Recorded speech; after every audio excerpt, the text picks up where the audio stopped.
someone looks at you and asks, "Do you want to watch the game with us?"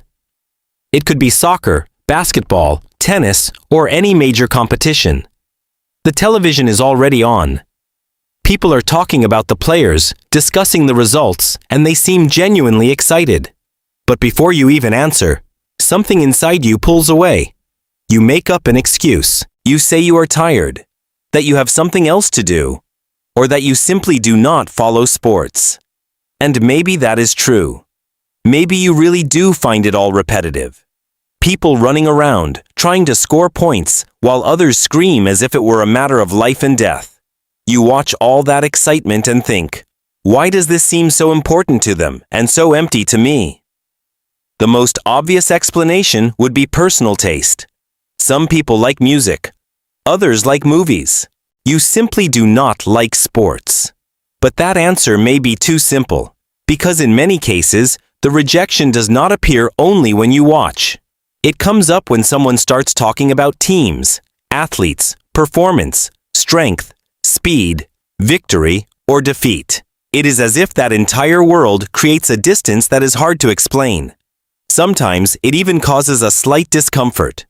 And here is the detail that almost no one notices. Maybe you are not rejecting only the game. Maybe you are reacting to what it represents. Competition, comparison, groups, winners, losers, people being admired for their physical abilities while others disappear into the background. To your conscious mind, it is entertainment. But to a much older part of your brain, watching who runs faster, who leads, and who fails was never just fun. Long ago, it was survival information. Come back with me to a world where no one asks what your favorite team is. There are no stadiums, broadcasts, or ranking tables. There is only a small human group moving through an unpredictable landscape where everyone knows the face, voice, strength, and limitations of everyone else. At the end of the day, some return from a long chase. Others carry wood, food, or water. Children watch the adults. The adults watch one another. Without needing to say anything, the group notices who kept up, who saw the danger first, who protected someone, and who needed to be protected. In that world, physical ability is not something separate from social life. It can show who can catch prey, who can cross difficult ground, who can keep going during an escape, and who can help when everything goes wrong. Movement, coordination, and endurance are visible messages. The body speaks before anyone says a word. Now imagine that the group gathers to test skills, compete for objects, run, throw, or measure strength. It is not sport as we know it today. There are no tickets or trophies.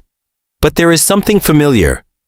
Focused attention, spontaneous cheering, rivalry, pride, and the feeling that one person's performance also says something about everyone around them. For someone who feels connected to the group, this scene can create energy. The victory of someone close increases the confidence of the whole group. A skilled competitor represents more than talent.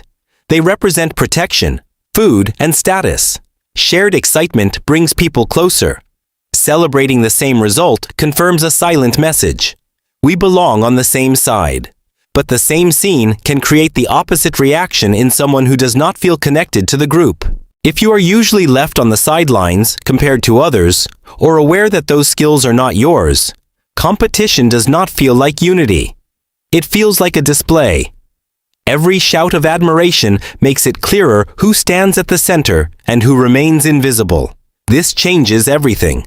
Because in that environment, being outside the group's excitement was not simply a different preference. It could mean not following the group's signals, not sharing its symbols, and not feeling rewarded when its members succeeded.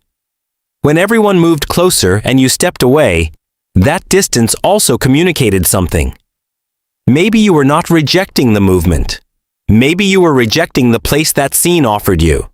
The place of a disconnected spectator, an insecure participant, someone surrounded by people who were emotionally connected to a competition that meant nothing to you. And when something does not strengthen belonging, the brain may treat it as noise or as a threat. Thousands of generations later, someone turns on the television, wears a team's colors, and celebrates with strangers. The scene looks modern. The logic behind it does not. There are still sides, representatives, heroes, public defeats, and signs of loyalty. There is still a group saying without words, "This matters to us." And maybe that is exactly where your indifference begins. Not with the ball, not with the score, but with the absence of that invisible feeling that turns someone else's competition into something personal. The question then is not only why so many people love sports, it is why your brain decided not to take part in that celebration. And this is where the most fascinating part begins. This system did not stay in the past. It is still running inside your brain right now, without asking for your permission. This is how it works. When someone invites you to watch a game, your brain does not receive only images of people running after a ball. It has to decide almost instantly whether what it is seeing deserves attention, emotion, and energy. For someone who loves sports, the game arrives full of meaning. There is a side, an expectation, a risk, and a reward. For someone who never built that connection, the same movements may seem predictable, distant, or empty. The difference is not intelligence, discipline, or sensitivity. It begins with the way the brain gives value to what it sees. First step, identification. The human brain organizes part of social experience through simple categories such as us and them. When someone identifies with a team, that team stops being only a distant group. Its colors, players, and results become part of the story that person tells about themselves. That is why a victory can create pride even when the fan never touched the ball. The result belongs to other people, but the emotion crosses the boundary between the group and the individual. The team won. And for a few moments, it feels as if we won.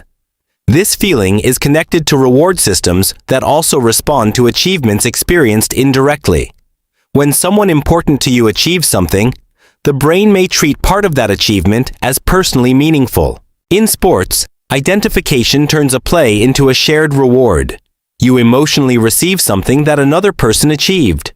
The goal does not change your life, but it changes the situation of the group you have connected yourself to. But if that connection was never formed, the reward has nowhere to go. You see the celebration, understand the reason, and still feel almost nothing. Second step, prediction. A game holds your attention because the outcome is uncertain. Every attack can fail. Every advantage can disappear. And these changes keep the brain calculating what will happen next. But uncertainty alone is not enough. You need to care about the result. A random sequence of numbers is also uncertain, but it is unlikely to make you shout from the couch. Sports suspense comes from the combination of uncertainty and emotional value. Without a favorite, a memory, or someone with whom to share the tension, the game may look like repeated movement waiting for an ending that does not matter to you. Third step, perceived ability. Many people learn early that sports are not only about watching, they are also about knowing names, understanding rules, discussing strategies, and showing excitement at the right moment. When you do not understand this code, a casual conversation can turn into a test. Someone asks which player you prefer. Everyone waits for an answer. You realize that anything you say will reveal that you are on the outside. The brain records this small moment of exposure. If similar situations happen again and again, it may begin to connect the world of sports not with pleasure, but with the feeling of being socially out of place around other people. This is where old experiences become important.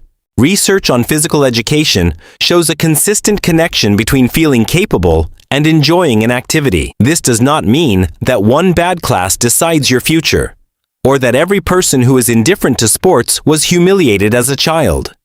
It simply means that enjoyment and perceived ability can grow together. When early experiences involve being publicly chosen for teams, criticism, laughter, or body comparison, the brain learns a simple prediction. Here, you lose value. Later, even watching sports may bring back the atmosphere of that judgment, even when there is no court nearby anymore. Now another mechanism appears. Social comparison. Sports make differences easy to see. There is a score, a winner, statistics, rankings, and trained bodies under constant attention. For some people, this creates admiration. For others, it creates distance. The brain compares not only what you can do, but also what you believe you should be able to do. If the event reminds you of strength, coordination, discipline, or popularity that you feel you do not have, rejecting the subject may briefly reduce the comparison. This is pointless, sometimes feels easier than admitting. This makes me feel small compared to them. But there is an important difference between not liking something and feeling threatened by it. Some people simply do not receive enough reward from that kind of experience. They prefer stories, music, games, conversations, or activities where they find more meaning. This is not a hidden flaw. The brain directs attention according to learning, personality, familiarity, and context. Still, when indifference comes with intense irritation, automatic contempt, or the desire to escape every conversation about sports, there may be a defensive layer. Sometimes, what looks like a lack of interest protects you from an environment where you expect to be judged, excluded, or compared with the people around you. This also explains why you may hate soccer but enjoy running alone, or avoid basketball while enjoying swimming. Physical activity and sports as entertainment are not the same thing. One involves movement. The other may involve identity, ritual, competition, and social language. You may not reject the body in motion. You may reject the package of meanings placed around it. In the same way, someone may love watching but hate participating because they receive the feeling of belonging without facing exposure. The mechanism changes depending on the position you occupy in the social world of sports. So the explanation is not simply that your ancient brain hates sports. It would actually be the opposite. It was shaped to pay attention to alliances, ability, reputation, competition, and group coordination. What changes is whether modern sports activate reward, belonging, indifference, or self-protection.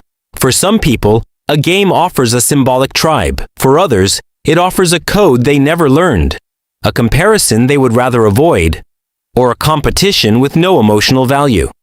So far, this explains why interest may disappear. But it does not yet explain why the modern world has made that lack of interest impossible to ignore. But there is an even stranger part.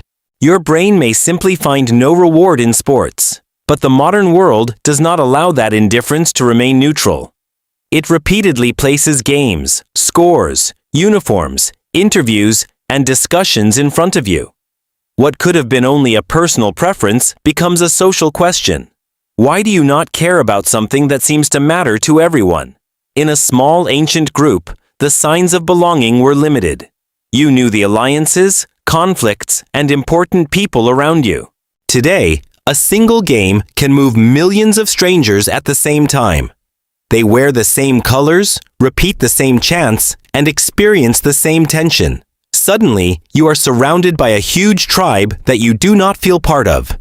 And this happens even when you try to ignore it. The subject appears at work, in conversations, in headlines, and on screens. Someone asks about the result. Someone else celebrates a victory.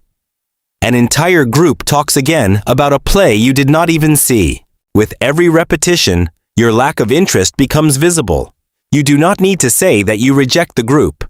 You simply need to not share the thing that brings everyone together for a few minutes. This is where an ancient mechanism meets a modern amplifier. For most of human history, you were rarely exposed to competitions between distant people, broadcast non-stop and surrounded by commentary. Now the brain receives faces, rivalries, and hierarchies on an industrial scale. Every championship creates heroes, failures, loyalties, and symbolic enemies. Even without participating, you are constantly invited to choose a side. But choosing a side requires familiarity. It requires knowing who represents whom, which defeats still hurt, and which victories should be remembered. For the fan, this knowledge provides continuity and identity. For someone on the outside, it feels like a secret language spoken with enormous intensity. The more emotion others show, the more obvious your lack of emotion becomes. And that contrast can create boredom, irritation, or distance. Now think about social media. A game ends, but the competition continues through videos, comments, memes, arguments, and statistics. The algorithm notices who reacts and offers more of the same. For the fan, this extends the reward. For someone who does not like sports, it creates the feeling of being trapped in an endless celebration. The digital world does not only show sports, it turns up the volume and brings them into spaces that were once separate from them. There is also the transformation of the athlete into a human standard. Trained bodies, extreme discipline, fame, and wealth appear together in the same person. The comparison stops being only about athletic ability and begins to involve appearance, success, popularity, and personal value. You may not want to compete, but the image suggests that you should admire the winner. If you do not, you may feel that something is wrong with you instead of questioning the expectation.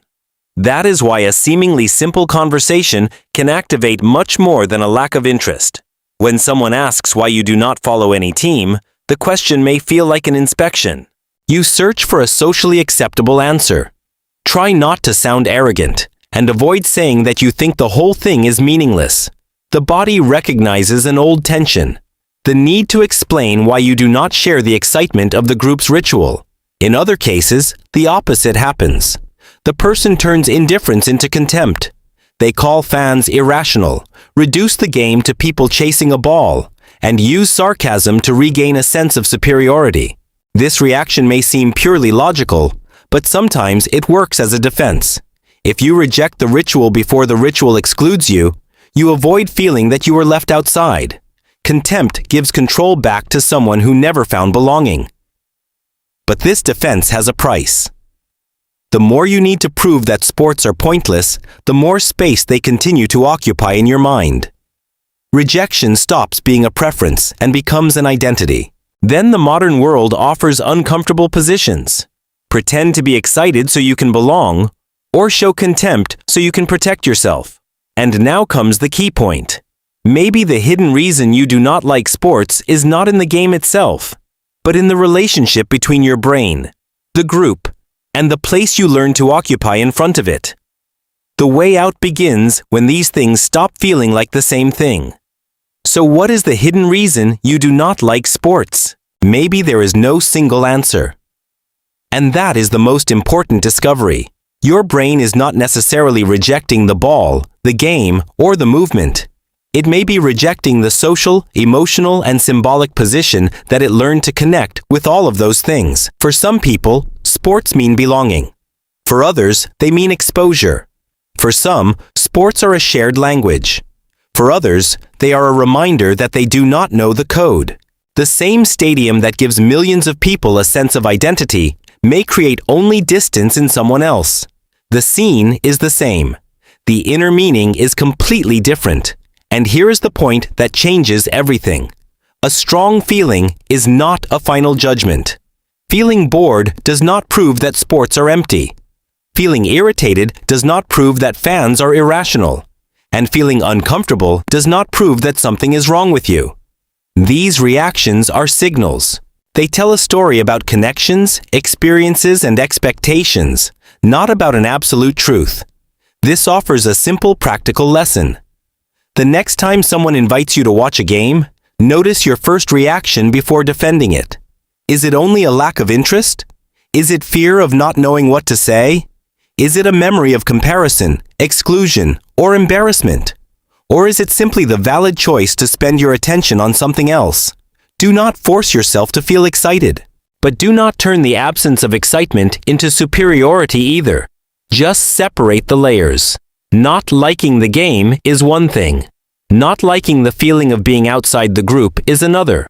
Rejecting the version of yourself that appears when everyone seems to understand something you do not understand is something else again. When these layers become mixed together, the automatic alarm takes control. You say, "I hate sports," and end the investigation. But when you separate them, you regain a choice. You can refuse the invitation without hostility. You can watch without pretending to be passionate. You may even discover that you enjoy certain sports as long as they do not carry the same social pressure. The brain was not built to offer a fair analysis before reacting. It was built to quickly recognize patterns connected to belonging, position, and safety. That is why the first feeling arrives like certainty. But it is only an old draft, written by personal experiences on an architecture much older than any championship. This is the reason hidden behind more than 200,000 years inside a seemingly ordinary response. You may think that you are simply saying no to a game. Meanwhile, an ancient part of your brain is evaluating group, status, familiarity, and risk.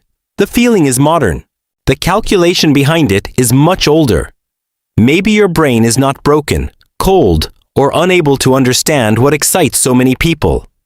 Maybe it has simply learned that this ritual does not offer a reward, does not guarantee belonging, or creates more discomfort than pleasure. The system that pushes you away was not created to judge sports. It was created to decide where attention and emotional connection are worth investing.